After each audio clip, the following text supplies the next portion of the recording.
అన్న ఏదైతే దేశ గవర్నమెంట్ ప్రతిష్టాత్మకంగా మహిళా బిల్లుని ఇటు పక్కన రీఆర్గనైజేషన్ బిల్లుని స్టేట్ ఏదైతే ఎంపీ స్థానాలు పెంచడానికి ఏదైతే తీసుకొచ్చిన బిల్లులు రెండు వీగిపోయినాయి. దేనివల్ల వీగిపోయినాయి అంటారు? నిజంగానే అపోజిషన్ పార్టీల వల్ల వీగిపోయినాయి అంటారా, లేకపోతే గవర్నమెంట్ చెప్పడంలో లోటుపాట్ల వల్ల వీగిపోయినాయి అంటారు?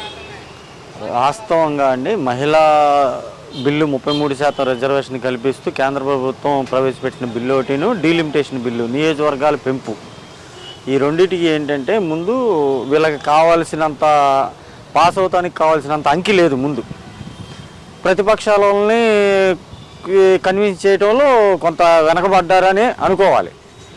కాకపోతే ఏంటంటే ప్రతిపక్షాలు కొంత ఏంటంటే ఇప్పుడు ఒకటే మహిళా బిల్లుని విమర్శిస్తే ఇది దాన్ని మద్దతు ఇవ్వకపోతే ఏం జరిగిద్దా అన్న డోలాయమానంలో ఉన్నారు.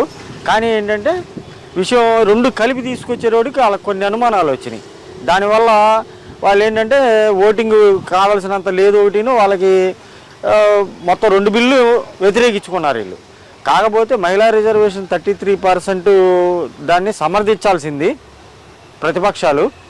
ఎందుకంటే మహిళలు ఎక్కువ శాతం రేపు రాజకీయాల్లో కానీ స్థానిక సంస్థల్లో కానీ పార్లమెంటు శాసనసభలకు కానీ ఎక్కువ మంది వచ్చే అవకాశం ఉంది. కాబట్టి మహిళా బిల్లుని సమర్థించుకోవాలి. అట్ ది సేమ్ టైం మన పునర్విభజన బిల్లు కూడా, డీలిమిటేషన్ బిల్లు కూడా రేపు నియోజకవర్గాలు పెరుగుతాయి. పెరిగేటోడికి ఏంటంటే పాలనా వ్యవస్థ పెరిగిద్ది. దాంతో ఏంటంటే 2 లక్షలు ఉన్న నియోజకవర్గం 1,50,000, 1,25,000 వస్తుంది. దాంతో ఏంటంటే పాలన కొద్దిగా సజావుగా ఉంటుంది. ఈ రెండు వాళ్ళు వ్యతిరేకించకుండా ఉంటే మంచిది. కానీ మరి వాళ్ళ స్టాండ్ ఎట్లా ఉందో కానీ దీన్ని వ్యతిరేకించుకున్నారు. అంటే ఇక్కడ ఏదైతే కాంగ్రెస్ పార్టీ సంబంధించిన ఏదైతే సోనియా గాంధీ కుమార్తె ఉందో ఆమె కొత్త ఆప్షన్ ఇచ్చింది. ఇప్పుడు ఉన్న దాని ప్రకారం ఇవ్వచ్చు కదా అని చెప్పి ఆమె ఒక రేజ్ చేసింది. రాహుల్ గాంధీ అని పూర్తిగా అపోజ్ చేసిన పరిస్థితి. కాంగ్రెస్ పార్టీ ఒక ఎత్తు, డిఎంకే అసలు మొత్తానికి వద్దు అన్నట్టుగా వాళ్ళు వ్యవహరించిన తీరుని, సౌత్ నార్త్ డీలిమిటేషన్లో మాకు తేడా వస్తుందనే వ్యవహార శైలిని ఎలా చూడొచ్చు అంటారు ఓవరాల్ కూడా? ఇవన్నీ అపోహలండి. ఇవన్నీ ఏంటంటే జనాల్ని కన్ఫ్యూజ్ మాటలు. వాస్తవంగా అయితే ప్రతి రాష్ట్రానికి స్థానాలు పెరుగుతాయి, అసెంబ్లీ స్థానాలు పెరుగుతాయి, పార్లమెంట్ స్థానాలు పెరుగుతాయి. ఆయా రాష్ట్రాల్లో ఉన్న జనాభా నిష్పత్తి ప్రకారం పెరుగుతాయి తప్పితే, అంతేగాని వీళ్ళకి ఎన్ని కావాలంటే అన్ని పెరగవు, ఎన్ని తగ్గాలంటే అన్ని తగ్గవు కదా. ఇప్పుడు ఉత్తరాది పెరుగుతాయి, దక్షిణాది పెరుగుతాయి. ఇవన్నీ ఏంటంటే వాళ్ళకి వ్యతిరేకించాలని ఒక నిర్ణయం తీసుకున్నారు వాళ్ళు. దానికి ఏంటంటే రకరకాల కారణాలు చెప్పుకున్నారు. ఏదేమైనా నిన్న జరిగింది మాత్రం కొంత కరెక్ట్ కాదు. అంటే ఇది పొలిటికల్ గేమ్లోని భాగంగానే అలా జరిగింది అనుకోవచ్చు, లేకపోతే ఇక వాళ్ళకి ఏదో రకంగా మభ్య పెట్టాలి కాబట్టి దాన్ని బూచిగా చూపించి డీలిమిటేషన్ బూచిగా చూపించి మహిళా బిల్లును కూడా ఆపారనుకోవచ్చు. డీలిమిటేషను వాళ్ళు తీసుకొచ్చిన ప్రపోజల్స్ ప్రకారం అయితే మేము ఒప్పుకుంటామని అన్నారు. కానీ ఏంటంటే వాళ్ళు తీసుకొచ్చిన ప్రపోజల్స్ కొన్ని రాజ్యాంగ విరుద్ధంగా ఉన్నాయంటది కేంద్ర ప్రభుత్వం. దాని మీద ఏంటంటే చర్చ జరిగింది చాలాసేపు. 4 గంటలకి ఓటింగ్ అన్నారు, 7 తర్వాత పెట్టారు ఓటింగ్. అప్పటికి కేంద్ర ప్రభుత్వం కూడా చాలా వరకు వీళ్ళకి వివరించింది మొత్తం. అయినా వినటానికి సిద్ధంగా లేరు. వాళ్ళు ఒక నిర్ణయం తీసేసుకున్నారు, వ్యతిరేకించాలి, ఎలాగో ఓటింగ్కి వాళ్ళ సంఖ్య సరిపోదు కాబట్టి ఇది మనం ఉపయోగించుకుంటే మనం గెలిచాం, వాళ్ళు ఓడిపోయారు అనిపించుకోవాలని చెప్పి ఉద్దేశంతో చేసినట్టే ఉంది. అంటే ఇక్కడ ఫెయిల్యూర్ అయినట్టు కేంద్ర గవర్నమెంట్ కొంత ఫెయిల్యూర్ అయినట్టు. ఎందుకైనట్టండి కేంద్ర ప్రభుత్వం ఎన్డీఏ కూటమి ఫెయిల్యూర్ అయినట్టు కాదు, ఒక విధంగా ప్రతిపక్షమే ఫెయిల్యూర్ అయినట్టు ఉంటుంది. జనాల్లోకి ఏం మెసేజ్ వెళ్తుంది? మహిళా బిల్లును వ్యతిరేకించారు, నియోజకవర్గాలు పెంపు వస్తే వ్యతిరేకిస్తున్నారు అనే వెళ్తుంది తప్పితే కేంద్ర ప్రభుత్వం ఎందుకు ఫెయిల్యూర్ అయ్యిద్ది?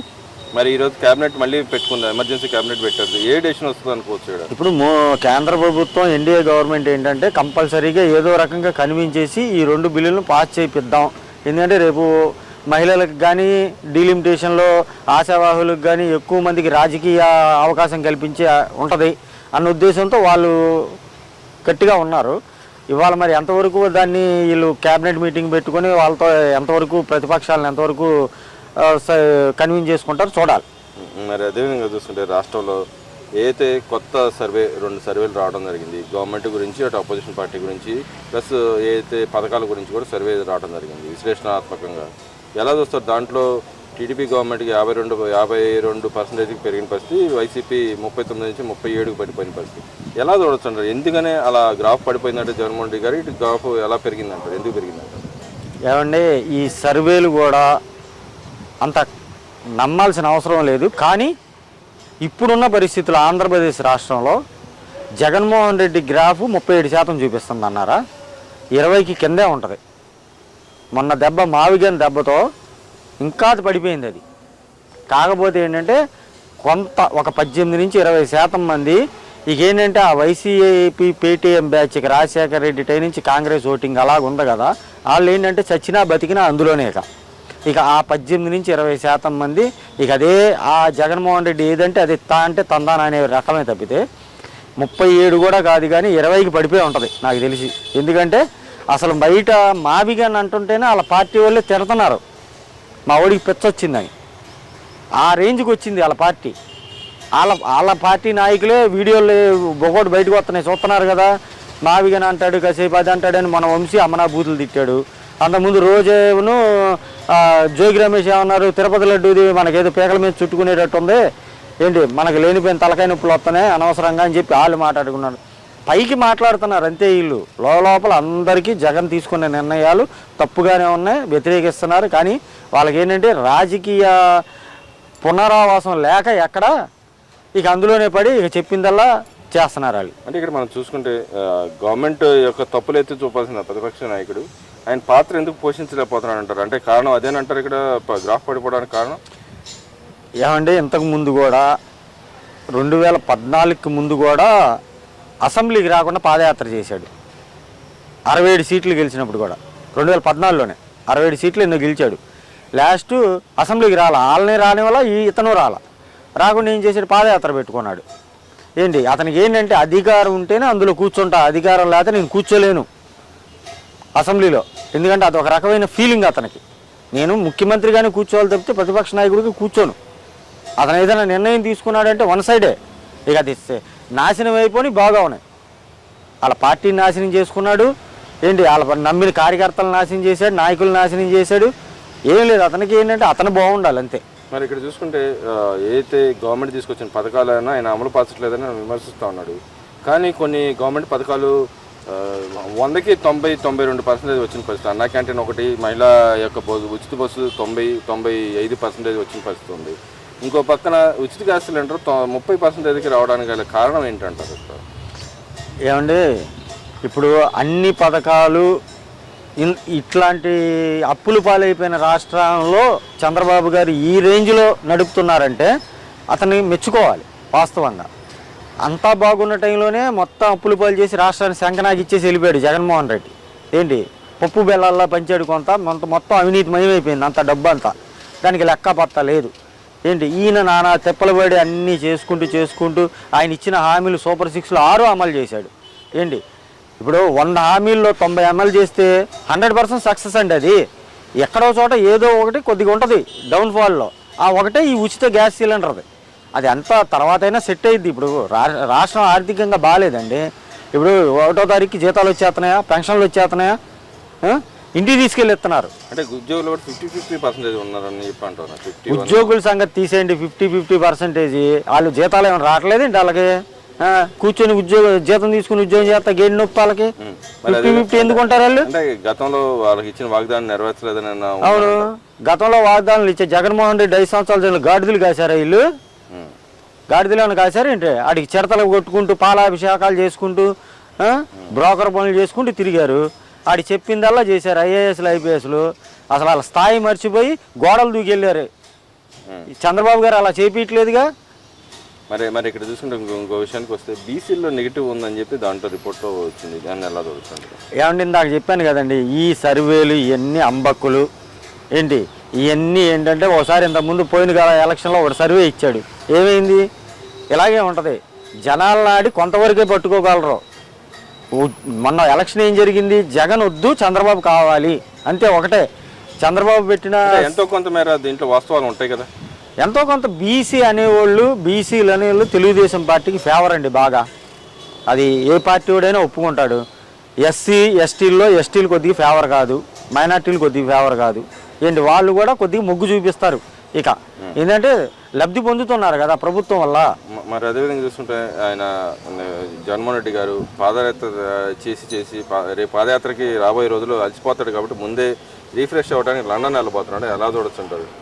ఆయన పాదయాత్ర చేయడు, ఏ యాత్ర చేయడండి. లాస్ట్ 6 నెలలు ఉందనగా వస్తాడు.